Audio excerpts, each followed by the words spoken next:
C'est l'heure les amis, c'est l'heure du premier grand test pour le Paris Saint-Germain en Ligue des Champions. Mardi 28 septembre, salut à tous.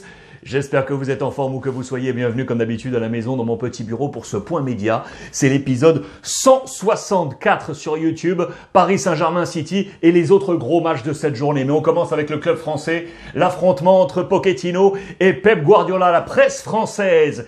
Opération Sky Blues avec les trois stars, Neymar, Messi, Mbappé pour affronter les Blues de Manchester City. Et une question d'entrée, ces trois vont-ils pouvoir enfin cohabiter? C'est à la une du Parisien aujourd'hui en France.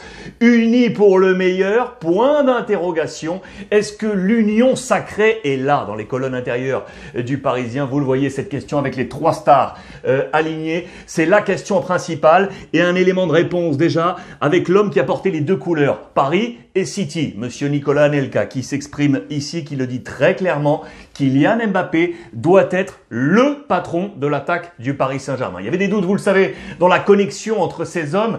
Mbappé en quête d'harmonie dans les colonnes de l'équipe aujourd'hui. Le champion du monde touche moins de ballons et son influence décline quand il est associé avec Neymar et Messi. Une question de temps ou une incompatibilité rédhibitoire. Attention, on veut voir cette connexion aujourd'hui entre ces trois hommes. Le point marquant tactique côté Manchester City, c'est cette emprise, ce pressing très haut pris par Pep Guardiola. Y a-t-il des solutions pour déverrouiller? Oui, selon nos confrères, elles sont exprimées, c'est à dire donc dans les colonnes de l'équipe. Les nouveaux riches, le nouveau monde du football et pourtant des stratégies différentes. Nos confrères l'évoquent également. Regardez, la meilleure façon de marcher, le petit jeu de mots est là avec le marché, non à l'infinitif, mais avec ce marché et accent aigu. On nous met des accords communs et puis des stratégies donc différentes. Un Pochettino peut-être plus en retrait dans la façon de se présenter que ne l'est Pep Guardiola, qui est un acteur majeur, vous le savez, de Manchester City. C'est une pierre angulaire du club avec tout son staff depuis maintenant de nombreuses années, alors que l'organigramme de direction est différent du côté du Paris Saint-Germain. Et il est l'une des pièces, bien évidemment, Pochettino, mais pas autant installé que les Pep Guardiola du côté de Manchester City. Et puis l'une des principales différences a été peut-être sur les recrutements, les stratégies de recrutement. On parle de Messi ou encore de Grealish du côté de City et surtout sur la formation. On s'éloigne peut-être un petit peu des titis parisiens côté Paris Saint-Germain, alors que du côté de City, on est parti sur une académie spéculative, différence, ressemblance, la stratégie de ces nouveaux riches. D'ailleurs, regardez, nos confrères de la Gazzetta dello Sport l'ont également apporté en data, en chiffres, sur cette opposition entre ces deux nouveaux géants. L'incarnation avec Messi et donc Grealish, le plus gros transfert là de l'histoire de Manchester City. Les chiffres clés, vous pouvez également aller le retrouver sur la page internet de la Gazzetta dello Sport. Prenez un temps pour examiner tout ça, mais c'est également à suivre. Quel a été le mot d'ordre de Pep Guardiola en conférence de presse pré-match? Il est malin, Pep Guardiola. Il ne veut pas souffrir. Il le dit, on n'est pas les favoris. Ils sont meilleurs que nous en face. Préparons-nous à souffrir. C'est le mot. Pain, regardez, qui est vraiment à la une de toute la presse britannique avec les images des stars, les Messi, les Neymar, les Mbappé. Mais ce mot de pain est dans le wording, dans le mot fort de Pep Guardiola en conférence de presse. C'est vraiment ce qu'il a amorcé partout, partout, partout. Au passage, regardez, je vous glisse juste ça parce que c'est un Français, Neil Maupay, qui a égalisé à la 95e minute hier pour Brighton face à Crystal Palace. Bravo à lui. Petite parenthèse que je referme, mais bravo à monsieur Neil Maupay. Regardez, ils sont inarrêtables. Voilà Pep Guardiola avec les deux hommes, Messi, Neymar. Nous allons souffrir. Voilà le mot d'ordre qui est passé pour ce match de ce soir au Parc des Princes. Vous l'aurez noté d'ailleurs, Messi avec Neymar. Pas le choix d'Mbappé de la part de nos confrères anglais. On a choisi ces deux hommes comme opposition pour faire souffrir Manchester City. Vraiment, c'est à la une de toute la presse, vous le voyez. Les 11 probables. Alors, que va-t-il se passer? Déjà, regardez, il se pourrait bien que nous ayons Donnarumma dans les buts et pas Keylor Navas. Choix Donnarumma, oui ou non? Est-ce que vous validez? Échangeons sur le hashtag Ruiz Club sur cette impression. Alors, on partirait sur quoi? On parle d'avoir des absents les principaux. Pas de Di Maria, je vous le rappelle, qui est suspendu. Pas de Sergio Ramos toujours. Ou encore de Sergio Rico comme possibilité dans les buts. Et puis, toujours pas de qualifié, vous le savez, pour Bernat et Rafinha pour pour la compétition. Donc voici le 11. Nuno Mendes, Kimpembe, Marquis, Achraf Hakimi, Verratti, Gueye, Ander Herrera. Le joueur du mois, on en a parlé durant ces dernières revues de presse. Et puis devant, donc, Neymar, Mbappé et Lionel Messi. En face, côté Manchester City, les principaux absents. Gundogan, Zinchenko blessé. Et on a une pensée également pour notre Français. Mendy, vous le savez, indisponible pour bien d'autres raisons. Alors, Ederson dans les buts. Ruben Dias, Laporte qui est revenu en pleine forme. Là, on les a vus vainqueurs face à Chelsea 1-0. Superbe match de la charnière centrale.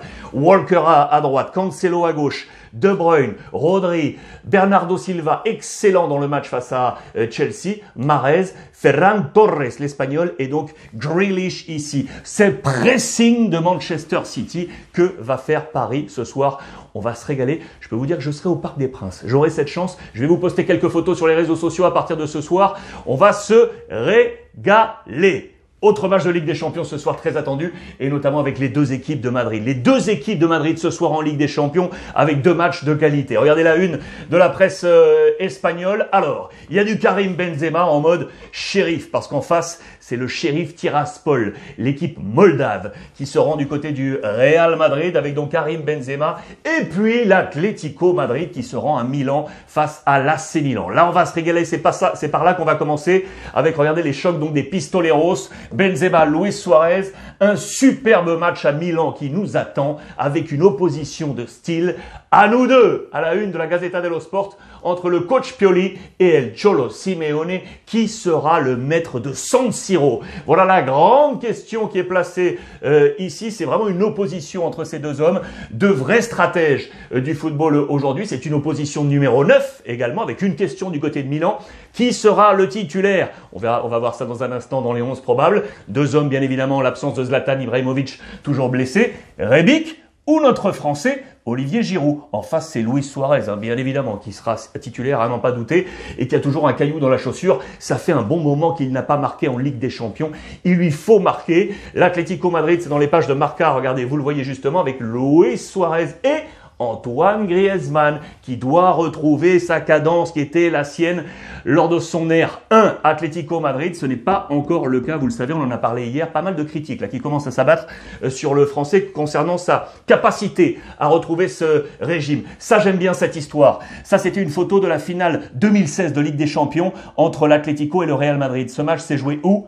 À Milan, les amis. Et ça, il l'a gardé en tête. Et le Cholo Simeone, qui, selon nos confrères de Marca, avait bien failli jeter la serviette, jeter l'éponge au terme de ce match et peut-être prendre une pause. Non, il est resté, mais il a changé ses habitudes. Il a changé d'hôtel, il a changé de préparation. Pour ce match à Milan, on essaie de nettoyer ce souvenir de 2016 pour repartir à la conquête de la Ligue des Champions. L'ennemi intime, bien évidemment, c'est Théo Hernandez, lui qui a été formé à l'Atlético Madrid avant de filer au Real Madrid, puis aujourd'hui, du côté de l'AC Milan, l'adversaire del Cholo Simeone. Ça, c'est une autre histoire sympa. En 2019, Correa, joueur très important du côté de l'Atlético, numéro 10, a bien failli filer du côté de l'AC Milan. Pourquoi? Parce qu'en 2019, il y avait de la concurrence. Diego Costa était là, Morata était là, João Félix venait d'arriver, il y avait encore Lemar ou Vitolo. Il avait bien failli partir. Les agents étaient déjà en échange. Finalement, il est resté, Milan n'a pas mis l'argent et il est resté pour le plus grand succès qu'on lui connaît aujourd'hui du côté de l'Atlético Madrid. La question sur la composition d'équipe, Griezmann ou João Félix, les amis? Eh bien, voici un élément de réponse selon la Gazzetta dello Sport. Alors, on s'attache tout d'abord à l'AC Milan, ici, avec les indisponibles et notamment Bakayoko et Zlatan Ibrahimovic. On se répartit sur Rebic, ballottage, hein, ici entre Rebic et Giroud, je vous le dis tout de suite. Brahim Diaz, Leao, Kessié, Tonali, Selemakers, Kier, Tomori, Hernandez. Donc Mike Maignan super dans les buts et puis Calabria en face. Donc Atlético Madrid, la question serait donc Griezmann ou João Félix. On partirait sur João Félix selon les confrères italien, avec Luis Suarez, dans les buts au black, Felipe, Mario Hermoso, Jiménez, Coque, Marcos Llorente, Trippier, Lemar, de retour important, et Carrasco. Ça, c'est un véritable choc. On va se régaler là aussi sur ce match entre Milan et l'Atlético. Le voisin, le Real Madrid, qui va donc affronter les Moldaves de Tiraspol, avec un homme attendu, Eden Hazard. J'en ai parlé hier, il veut une place dans le 11 de Carlo Ancelotti. Il veut enfin redevenir le Eden Hazard qu'on connaissait sous les couleurs de Chelsea. Il est là et il veut être un shérif, le petit jeu de mots pour Eden Hazard. L'autre nouvelle importante, c'est le retour de Toni Kroos. Ça y est, pour la première fois de la saison, Kroos Et là, les amis, 141 jours après, c'est important parce que Carlo Ancelotti doit de nouveau faire sans Marcelo, Mendy, Carvajal, Bale et Ceballos. Tous les absents côté Real Madrid, mais le retour de Toni Kroos. Côté positif, bien évidemment, la force offensive du Real Madrid, avec les Vinicius et Monsieur Karim Benzema qui est à la quête d'un nouveau record en vue. Il est à 71 buts en Ligue des Champions, à égalité avec la figure emblématique du Real, Raoul. En cas de but inscrit, on se rapprocherait notamment de Lewandowski. Cristiano 135, Messi 120, Lewandowski 75. C'est à lui de jouer ce soir, Karim Benzema en patron. Ça, c'était le positif. Le négatif, c'est donc sur ses absences nombreuses en défense et sur les postes de latéraux, et notamment le poste numéro 2. On s'interroge après l'essai de Carlo Ancelotti, pas bon, avec Valverde qui avait été positionné en dernier match de championnat pour un match nul. Les latéraux sont donc là, Carvajal, Lucas Vázquez, Nacho, Alaba, Miguel Gutiérrez et Mendy. Pas de Mendy, vous le savez donc, pas de Dani Carvajal. Que va-t-il faire entre ces 4 hommes qui jouent également en position de défense centrale? Les positions sont ici. Voici sur quoi nous partirions, selon nos confrères de Marca. Nous partirions sur Lucas Vázquez ici. Courtois, Nacho, Alaba, Militao, Casemiro, Modric, Camavinga serait titulaire, pas de Kroos d'entrée, Vinicius, Benzema et donc Eden Hazard qui serait titulaire. Regardons attentivement ce flanc droit ce soir pour ce match face au Sheriff. Autre match de Ligue des Champions attendu, c'est l'Inter Milan qui sera sur la pelouse du Shakhtar Donetsk avec son nouveau moteur, Monsieur Barella, que j'adore. Match très attendu, homme des passes décisives sur le continent européen. Il est devenu vraiment le moteur de cette formation. Face au Shakhtar qui, vous le savez, n'a pas baissé pavillon. On a toujours le pavillon brésilien du côté de Shakhtar Donetsk. C'est la colonie qui marche bien. Les Brésiliens d'hier avec les Fred ou encore les Fernandinho, les Luis Adriano et ceux d'aujourd'hui, on pense notamment à Marcos Antonio ou encore Tété. Attention à ce Shakhtar Donetsk et attention à l'homme qui dirige tout ça parce qu'il va parfaitement connaître l'Inter. C'est lui, c'est Monsieur De Zerbi, l'Italien qui va retrouver son compère Inzaghi. Un match d'Italiens sur le banc à l'avantage pour l'instant sur les 9 précédents entre les deux hommes. Inzaghi 5, 2 et 2 matchs nuls. C'est plutôt à l'avantage d'Inzaghi. Ce sera une affaire à suivre dans cette rencontre. Alors, ça va être une attaque de feu, ça c'est sûr. Intéressant pour l'Inter parce que regardez, je vous ai fait une comparaison, c'est dans la Gazzetta dello Sport, entre les forces offensives des 5 principaux continents européens. Eh bien, c'est l'Italie où ça marque le plus, les amis. Alors que Lukaku de l'Inter, justement, et Cristiano de la Juve sont partis, eh bien, la Serie A est le championnat où on le marque le plus. Vous le voyez avec 3,23 de moyenne. Devant l'Allemagne, la Ligue 1 qui est en 3e position, intéressant, la Première Ligue et la Liga espagnole avec 2,37. L'Inter est un symbole, notamment avec Lautaro Martinez et Dzeko. Attention ce soir, bien évidemment, les 11 probables, les voici. On va s'attarder principalement sur l'Inter Milan, avec un ballottage plutôt sur le côté droit ici. Ce serait Dumfries ou Darmian. Et au milieu de terrain ici, Vecino ou Çalhanoğlu. Affaire à suivre. Et puis cette paire d'attaques donc entre Lautaro et Dzeko. Attention tout de même à la défense, on en a parlé hier. Sur les coups de pied arrêtés, l'Inter a un petit problème sur le secteur défensif. Voilà pour ce gros match et les principaux. On va continuer dans cette partie revue de presse aujourd'hui avec pas mal de choses. Regardez, d'autres matchs à suivre. Et on parlait tout à l'heure des géants économiques entre le Paris Saint-Germain et Manchester City. Il y en a qui font fi de ça. Ce sont les Portugais. Regardez ça, pardon.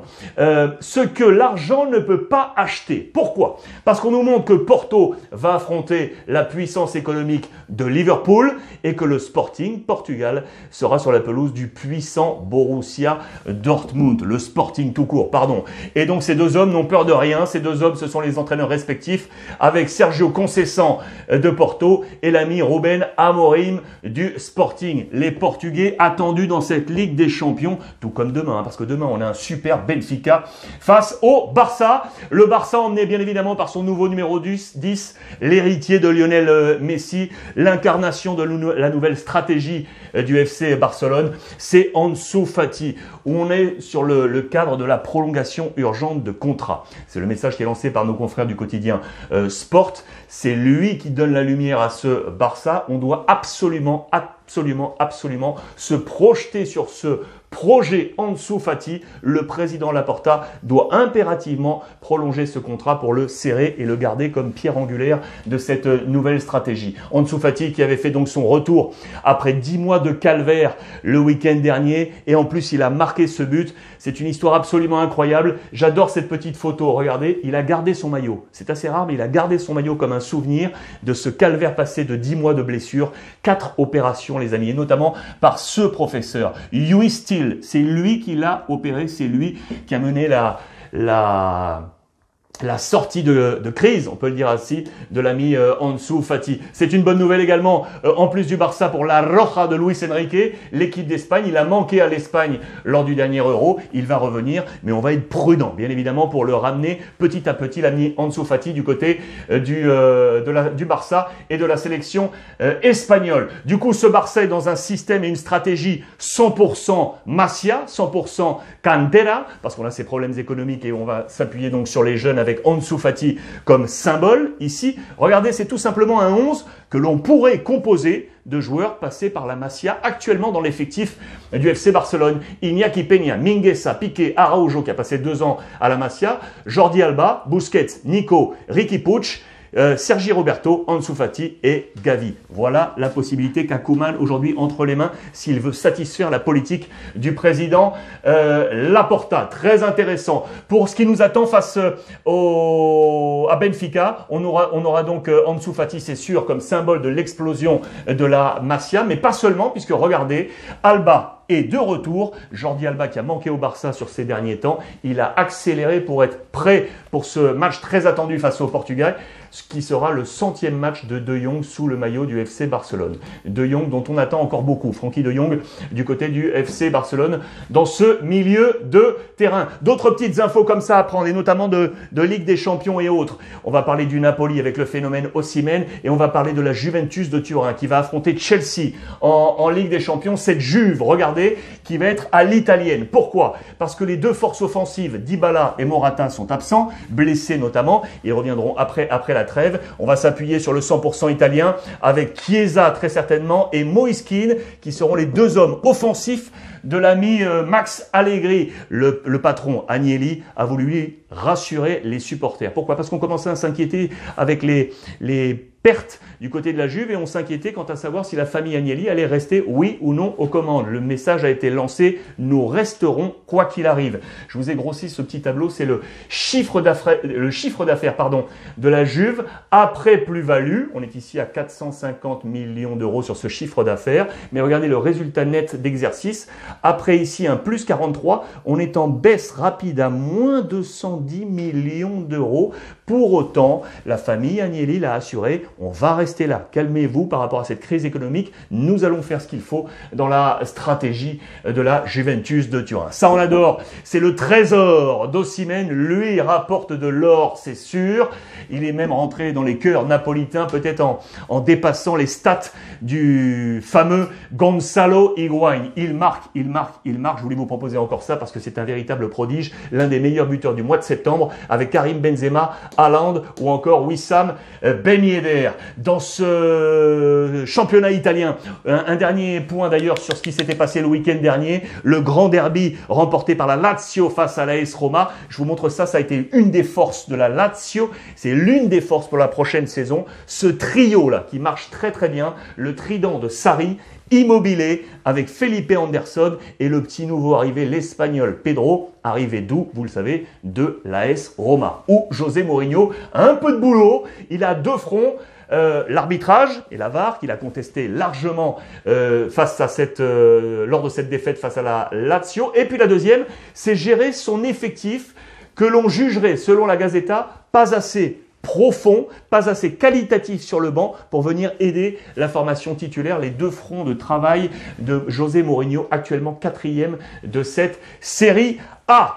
Voilà les amis, il y avait beaucoup de choses aujourd'hui, j'espère que vous nous avez suivis parce qu'il y avait énormément de détails aujourd'hui à picorer comme ça à droite à gauche. Je vais terminer avec la petite rubrique, le tweet du jour, et ça j'adore également et c'est à souligner. Je voulais tirer un grand coup de chapeau à monsieur Camavinga qui va donc jouer ce soir en Ligue des Champions parce que le nouveau joueur du Real Madrid, regardez, a eu une pensée superbe pour tous les salariés du Stade Rennais, son ancien club. Merci à vous tous pour tout ce que vous m'avez offert avec les cœurs rouges et noirs ici. Il a envoyé des caisses avec, écoutez bien, 166 maillots du Real Madrid pour tous les employés du club. 166 maillots, c'est un montant total de 12 000 €. Tout de même, tous floqués Camavinga. Bravo pour le geste de ce jeune Français. C'était le tweet du jour signé Eduardo Camavinga. Bonne Ligue des Champions les amis, à vous tous. Passez une bonne journée. On se retrouve ce soir sur les réseaux sociaux. Je vous enverrai quelques petites photos depuis le Parc des Princes pour ce PSG Manchester City. Passez une bonne journée et profitez des vôtres.